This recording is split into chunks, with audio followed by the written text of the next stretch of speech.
Hello बच्चों, career first 92 में आप सभी का स्वागत है। उम्मीद है आप लोग अपनी बोर्ड एग्जाम्स की तैयारी अच्छे से कर रहे होंगे। तो चलिए आज एक और नए प्रश्न के साथ अपनी वीडियो की शुरुआत करते हैं। आज का हमारा प्रश्न है समावयवता किसे कहते हैं, कोई दो उदाहरण दे। तो बच्चों आज का हमारा टॉपिक है समावयवता से संबंधित। तो चलिए आज का वीडियो शुरू करते हैं।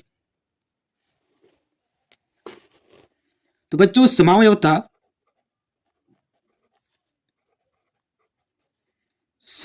को अंग्रेजी में कहा जाता है आइसोमेरिज्म। आइसोमेरिज्म। और ऐसे यौगिक जो इस घटना को शो करते हैं उन्हें हम आइसोमर कहते हैं। तो सबसे पहले हम इसका परिभाषा लगाएंगे। दो चीजें यहां देखने को मिलेंगे, आइसोमेरिज्म और आइसोमर, समावयवता और समावयव, आइसोमर। तो बच्चों यहां पे एक चीज समझनी है, परिभाषा लगाने से पहले हम कुछ बातों को समझते हैं। आइसो का मतलब क्या हो रहा है, सेम, समान। और यहां मर का मतलब क्या हो रहा है, यूनिट, इकाई। तो समान इकाई, और इस घटना को जो शो करता है उसे हम कहते हैं आइसोमेरिज्म। तो आइसोमर क्या होंगे और आइसोमेरिज्म क्या होंगे, हम इस प्रश्न में देखते हैं। तो बच्चों इसका परिभाषा कैसे लिखा जा सकता है, ऐसे यौगिक, कार्बनिक यौगिक का बात यहां पर हो रहा है क्योंकि हम लोग हाइड्रोकार्बन पढ़ रहे हैं, कार्बन एवं उसके यौगिक पढ़ रहे हैं और उससे संबंधित प्रश्नों को हम हल कर रहे हैं। तो यहां कार्बनिक यौगिक ही आएंगे, है ना। तो ऐसे कार्बनिक यौगिक जिनका अणु सूत्र समान होते हैं, आणविक सूत्र जिसे हम कहते हैं, अणु सूत्र समान होते हैं किंतु संरचना सूत्र भिन्न भिन्न होते हैं। ऐसे कार्बनिक यौगिक जिनका मॉलिक्यूलर फॉर्मूला सेम होते हैं लेकिन स्ट्रक्चरल फॉर्मूला डिफरेंट होते हैं, हम उसे आइसोमर कहते हैं, समावयव कहते हैं। तो ऐसे कार्बनिक यौगिक जिनका अणु सूत्र समान होते हैं किंतु संरचना सूत्र भिन्न भिन्न होते हैं, समावयव कहलाते हैं और इस घटना को समावयवता कहते हैं। तो बच्चों उम्मीद है परिभाषा समझ में आ गया होगा। ऐसे कार्बनिक यौगिक जिनका मॉलिक्यूलर फॉर्मूला सेम होते हैं लेकिन स्ट्रक्चरल फॉर्मूला डिफरेंट होते हैं, हम क्या लिख सकते हैं, मॉलिक्यूलर फॉर्मूला क्या होंगे, आणविक सूत्र क्या होंगे, मॉलिक्यूलर फॉर्मूला सेम होंगे लेकिन इसका स्ट्रक्चरल फॉर्मूला क्या होंगे, डिफरेंट होंगे। तो हम इसे क्या कहेंगे, समावयव कहेंगे और इस घटना को हम क्या कहेंगे, समावयवता या फिर आइसोमेरिज्म कहते हैं। तो चलिए कुछ उदाहरण को देखते हैं। तो बच्चों सबसे पहले हम एग्जांपल लेते हैं ब्यूटेन का। ब्यूटेन में हम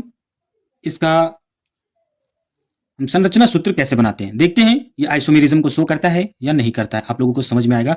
हम 3 एग्जाम्पल को यहाँ पर देखने वाले हैं। प्रश्न में 2 एग्जाम्पल का है लेकिन हम 3 प्रश्न को देखेंगे, 3 एग्जाम्पल को देखेंगे, समझ में आसानी से आ जाएगा आप लोगों को। तो सबसे पहले हम ब्यूटेन, अब ब्यूटेन है तो कौन सा ब्यूटेन है, अब यहाँ पे हम क्या करेंगे, सबसे पहले ब्यूटेन में कितने कार्बन है, 4 कार्बन है। तो 4 कार्बन को हम ऐसे सजाएंगे, 1 2 3 4 कार्बन को हम ऐसे सजाएंगे। अब ब्यूटेन में ये क्या है, हमारा एल्केन है, ब्यूटेन, एन है ना, ब्यूट प्लस एन। तो ब्यूट से क्या पता चल रहा है, कार्बन नंबर 4, टोटल 4 कार्बन है। और एन का मतलब क्या हो रहा है, एन का मतलब हो रहा है कार्बन कार्बन के बीच सिंगल बॉन्ड। ये बातें पता चल रही है, ठीक है। तो बच्चों सबसे पहले हम क्या करेंगे, एल्केन है तो इसमें कार्बन कार्बन के बीच सिंगल बॉन्ड है, तो सिंगल बॉन्ड हम सबसे पहले लगाएंगे। और कार्बन की संयोजकता 4 है तो इसलिए कितने बॉन्ड बनाएंगे, 4 बॉन्ड बनाएंगे। तो 4 हम इस प्रकार लगाएंगे, 4 बॉन्ड बनाएंगे, है ना। और इसकी संयोजकता हाइड्रोजन से कंप्लीट होगी। टोटल कितने हाइड्रोजन है, 10 हाइड्रोजन है। सभी हाइड्रोजन को हम क्या करेंगे, कार्बन के साथ जोड़ देंगे। तो इस प्रकार ये बन जाता है ब्यूटेन। तो इसे हम क्या कहते हैं, नॉर्मल ब्यूटेन कहते हैं। क्या कहते हैं, नॉर्मल ब्यूटेन कहते हैं, नॉर्मल ब्यूटेन।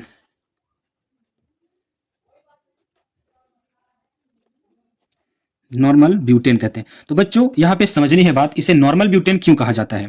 और जब हम इसका कॉमन नेम लिखते हैं, 2 तरह का नाम लिखा जाता है यौगिक का, एक होता है IUPAC सिस्टम में, IUPAC सिस्टम में, और दूसरा होता है कॉमन सिस्टम, IUPAC सिस्टम और कॉमन सिस्टम में। अभी हम कॉमन सिस्टम में बात कर रहे हैं। ये जो आइसो न्यू और नॉर्मल शब्द का यूज हो रहा है, ये हम लोग कॉमन सिस्टम में नाम लिखने में प्रयोग करते हैं। तो बच्चों इसका नाम क्या हो गया, ब्यूटेन में ये जो बना है लीनियर चेन है, तो इसका नाम क्या बढ़ गया, नॉर्मल ब्यूटेन। अब हम देखते हैं इसका आइसोब्यूटेन बन पाता है या नहीं। तो बच्चों टोटल कितने कार्बन है, 4 कार्बन है। तो हम क्या करते हैं, 3 कार्बन को पहले हम इस तरीके से अरेंज करते हैं और एक कार्बन को हम क्या करते हैं बीच में लगा देते हैं ऐसे, और इसको इस प्रकार जोड़ देते हैं। तो कार्बन की संयोजकता 4 है, 4 बॉन्ड बनाए, फिर 4, यहां भी 4 हो गया, यहां भी 4 हो गया। अब क्या करते हैं, हाइड्रोजन के साथ इसकी वैलेंसी को पूरा करते हैं, 4 बॉन्ड ये कंप्लीट कर लेगा इस प्रकार। तो बच्चों ये जो बन चुका है हमारा आइसोब्यूटेन,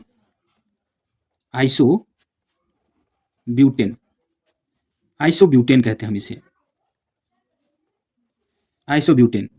अब इसमें न्यू ब्यूटेन नहीं बन पाएगा, क्योंकि अगर हम न्यू ब्यूटेन बनाने के लिए क्या करेंगे, यहाँ पे एड इस कट कर यहाँ भी अगर लगाते हैं न्यू ब्यूटेन पॉसिबल नहीं है। तो कौन कौन सा बन सकता है, ब्यूटेन में हमारा क्या क्या बनेगा, ब्यूटेन में 2 बन सकता है स्ट्रक्चर, यानी ब्यूटेन के कितने आइसोमर होते हैं, 2 आइसोमर होते हैं ब्यूटेन के।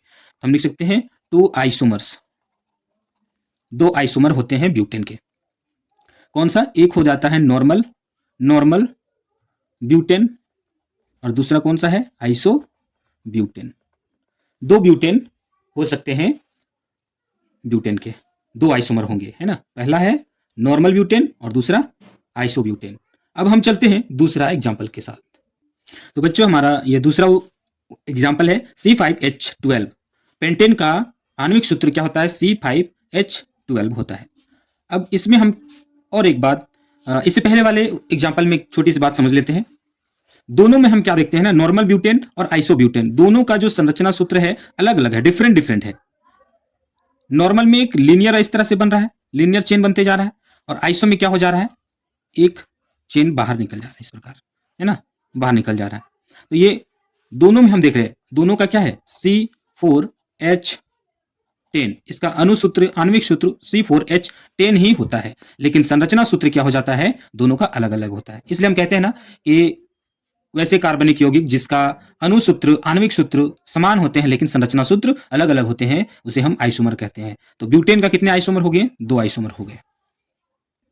अब हम बात करते हैं पेंटेन में। तो सबसे पहले हम क्या करेंगे, कोशिश करेंगे जब भी बनाने का, तो सबसे पहले हम लोग नॉर्मल से स्टार्ट करेंगे, नॉर्मल पेंटेन।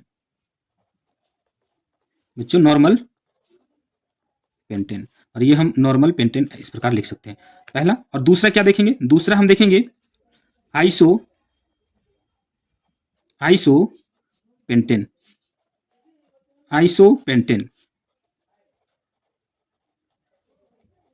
आइसोपेंटेन। और हम तीसरा देखेंगे न्यू पेंटेन।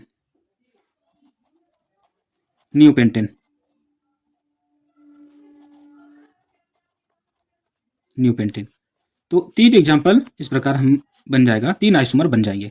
तो पेंटेन के कितने आइसोमर हो सकते हैं, नॉर्मल पेंटेन, आइसोपेंटेन और न्यू पेंटेन। तो एक एक करके सबका संरचना सूत्र हम बनाते हैं।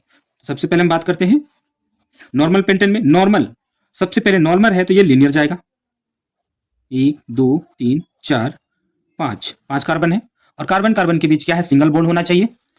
एल्केन है तो सब में हम क्या करेंगे, सिंगल बॉन्ड लगाएंगे।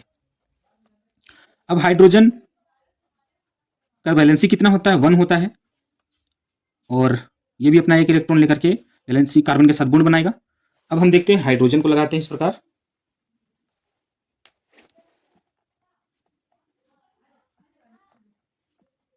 टोटल 12 हाइड्रोजन है, 12 हाइड्रोजन आ जाएंगे। तो ये जो संरचना बना है ये नॉर्मल ब्यूटेन का बना है, किसका, नॉर्मल पेंटेन का बना है, नॉर्मल पेंटेन का पहला। अब हम दूसरा संरचना इसका बनाते हैं। दूसरा संरचना कैसे बनाएंगे, दूसरा क्या करेंगे, सबसे पहले यहां से हम समझने के लिए, सिर्फ ये समझने के लिए है, ऐसा कुछ नहीं, बट समझने के लिए यहां से हम क्या करेंगे, इसे कट कर लेंगे, और यहां से बीच में ये हाइड्रोजन या ये हाइड्रोजन, ये दोनों में से कोई हाइड्रोजन को हम यहां से हटाएंगे, और इस कार्बन को हम मान लेते हैं, हम इस हाइड्रोजन को हमने क्या किया, हटा दिया इस हाइड्रोजन को हटा दिया और इस कार्बन को इस हाइड्रोजन के जगह में रख दिया और इस हाइड्रोजन को इस कार्बन के साथ जोड़ दिया। कैसा हमारा संरचना बनकर आता है हम देखते हैं। चलिए 1 2 3 4, या ऐसे समझ सकते हैं टोटल 1 2 3 4 5 कार्बन है तो हम 4 कार्बन को लीनियर रखेंगे और एक कार्बन को इस कार्बन या इस कार्बन के साथ जोड़ेंगे। बेहतर यही है, ज्यादा अच्छा लगेगा आप लोगों को समझने के लिए। सबसे पहले क्या करेंगे, सभी कार्बन को क्या करेंगे, एक एक बॉन्ड देंगे। सिंगल बॉन्ड बनता है क्योंकि एल्केन है। अब 1 2 3 4 4 है तो बीच में इस कार्बन के साथ या इस कार्बन के साथ एक पांचवा कार्बन को जोड़ दें। मान लेते हैं हम इस कार्बन के साथ जोड़ दिए, इस कार्बन को हम निकाल के इसके साथ जोड़ दिए, क्योंकि अगर इसके साथ जोड़ेंगे तो फिर तो वही बन जाएगा ना, या इसके साथ, किनारे के साथ, इसके साथ या इसके साथ जोड़ेंगे तो हमें वही संरचना मिलेगा। हम क्या कर सकते हैं, इसे हम बीच वाले कार्बन के साथ जोड़ देते हैं, इसके साथ या इसके साथ। अब हो जाएगा कार्बन का 4 बॉन्ड, 4 बॉन्ड यहां, 4 बॉन्ड बन जाएगा सब। अब हम क्या करेंगे, हाइड्रोजन को लगाएंगे। अब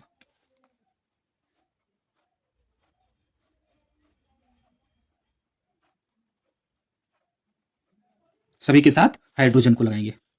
तो अब इस प्रकार जो बन करके आया है स्ट्रक्चर, ये किसका स्ट्रक्चर है, ये हमारा आइसो पेंटेन का है। आइसोपेंटेन का स्ट्रक्चर बनकर आ जाता है। कुछ नहीं किया गया है, बस एक कार्बन को, जो टर्मिनल कार्बन है, किनारे का कार्बन है, उसे हटा करके हम क्या किए हैं, उसे हम बीच वाले कार्बन के साथ जोड़ दिए हैं, तो ये आइसो बन गया। अब हम बात करते हैं एक और एग्जाम्पल का। मान लेते हैं कि जिस कार्बन के साथ हमने एक और कार्बन को जोड़ा, उसी के साथ यहां से इस कार्बन को हम निकाल लेते हैं, इस कार्बन को हम निकालते हैं, यहां इस बॉन्ड को तो तोड़ते हैं, सिर्फ समझने के लिए ये बातें हैं। इस कार्बन को हम निकाल करके क्या करते हैं, इस कार्बन को इसके साथ जोड़ देते हैं और इस हाइड्रोजन को इस कार्बन, जहां पे ये कार्बन है ना, इसके साथ जोड़ देते हैं। तो क्या हो जाएगा देखते हैं, या फिर ऐसे समझ लेते हैं, टोटल 1 2 3 4 कार्बन है, हम क्या करते हैं अभी 3 कार्बन का बनाते हैं, 1 2 3 हो गया। और बीच वाले कार्बन जिस पर हमने इसे जोड़ा है, क्योंकि यहां से कट कर दिया ना तो ये बचता है, इसके साथ कार्बन लगा हुआ ऑलरेडी। अब इसी के साथ, जिसके साथ एक कार्बन जुड़ा है, उसके साथ एक और कार्बन हम जोड़ देते हैं। चलिए, है ना, अब कार्बन अपना बैलेंस ही कंप्लीट कर लिया इस प्रकार। अब हम क्या करेंगे, सभी के साथ एक एक हाइड्रोजन ऐड करेंगे।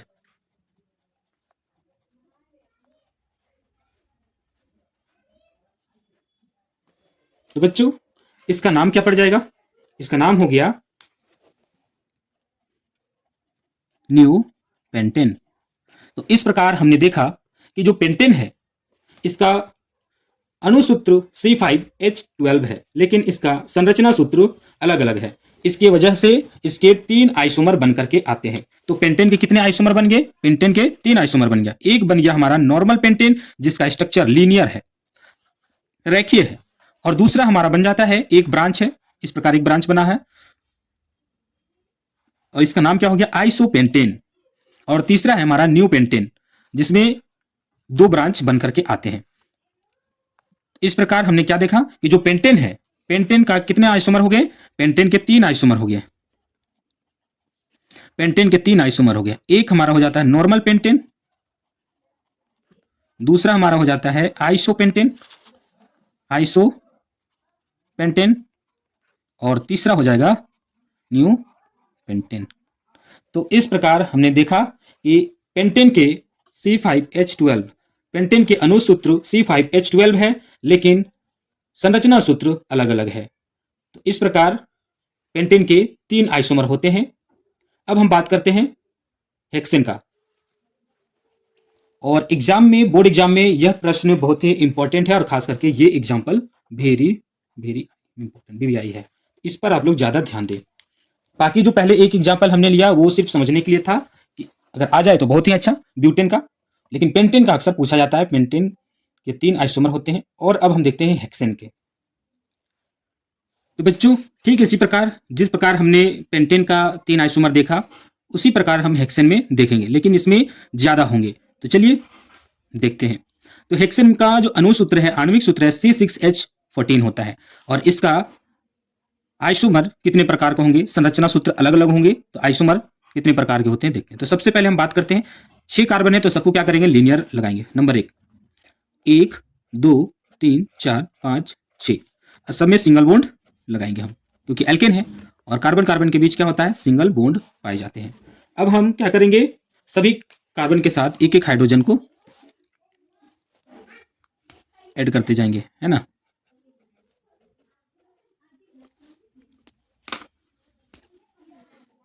टोटल हाइड्रोजन को हम अब जोड़ देंगे।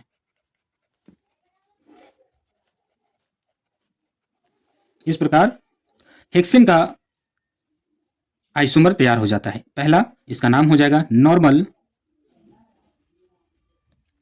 Hexane, normal hexane. अब हम दूसरा एग्जांपल देखते हैं, इसी का दूसरा आइसोमर देखते हैं क्या हो जाएगा। दूसरा आइसोमर में हम क्या करते हैं, यहाँ पे बीच में से यहाँ से इस कार्बन को हटाएंगे या इस कार्बन को हटाएंगे, दोनों में से कोई कार्बन को हम हटाते हैं। और इसमें तो जोड़ना नहीं है, अगर इसमें हम जोड़ते हैं तो फिर वही मिलेगा, इसमें जोड़ेंगे तो वही मिलेगा। अब बचता है हमारा ये दो कोई दो कार्बन के साथ हम जोड़ेंगे, इसके साथ जोड़े या इसके साथ जोड़ते हैं। तो चलिए देखते हैं। अब ये करेंगे, टोटल कितने 6 कार्बन है, तो हम क्या एक कार्बन को कम कर देंगे। 1 2 3 4 5, टोटल कितने 6 है, तो हम इसमें 5 कर दिया। कार्बन कार्बन के बीच सिंगल बॉन्ड लगाया सब में। अब हम क्या करते हैं, इस कार्बन को या इस कार्बन को, कोई एक कार्बन को हम निकाल करके इसके साथ या इसके साथ जोड़ देते हैं। हमने इसके साथ इस कार्बन को निकाला और इसके साथ जोड़ दिया, ठीक है। अब क्या करेंगे, हम सभी हाइड्रोजन को जोड़ते चले जाएंगे। 1 2 3 4 5 6 7 8 9 10 11 12 13 14। अब ये जो स्ट्रक्चर बनता है ये बन जाता है आइसो हेक्सेन का बन जाता है। तो बच्चों इसमें अगर पूछ दिया जाए कि सिग्मा बॉन्ड और पाई बॉन्ड की संख्या बताएं, तो आप लोग बता सकते हैं। पाई बॉन्ड तो एब्सेंट है, पाई बॉन्ड नहीं मिलेगा, लेकिन सिग्मा बॉन्ड मिलेगा। टोटल सभी बॉन्ड को आप लोग काउंट कर लीजिएगा कितने बन सकते हैं। तो एक उदाहरण हम लेते हैं, चलिए इसी में हम समझते हैं, कोशिश करते हैं।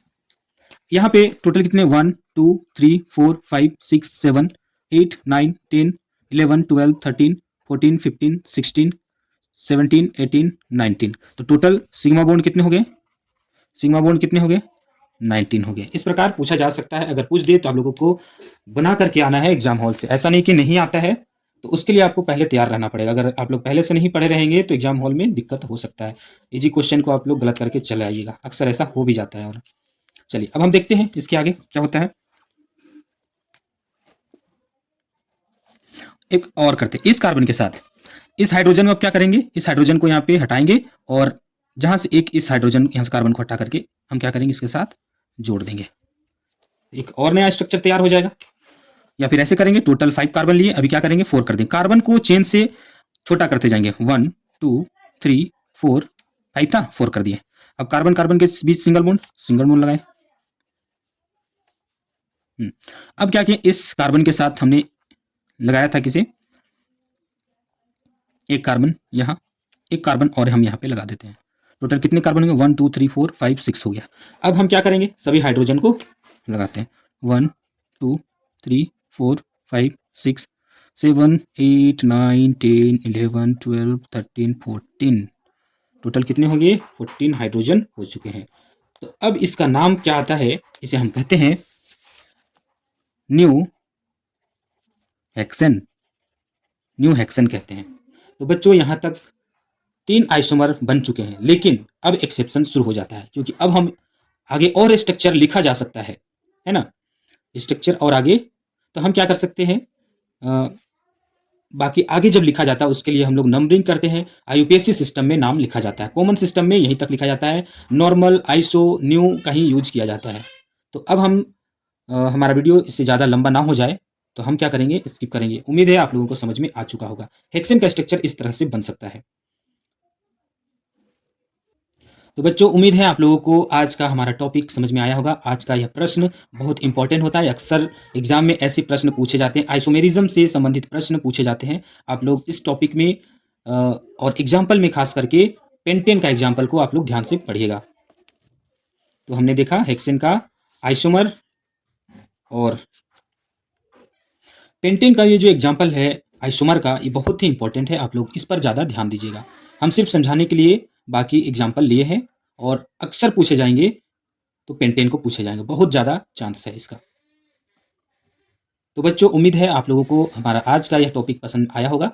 हम मिलते हैं एक नए प्रश्न के साथ। तब तक के लिए आप लोग पढ़ते रहिए। जय हिंद, जय झारखंड।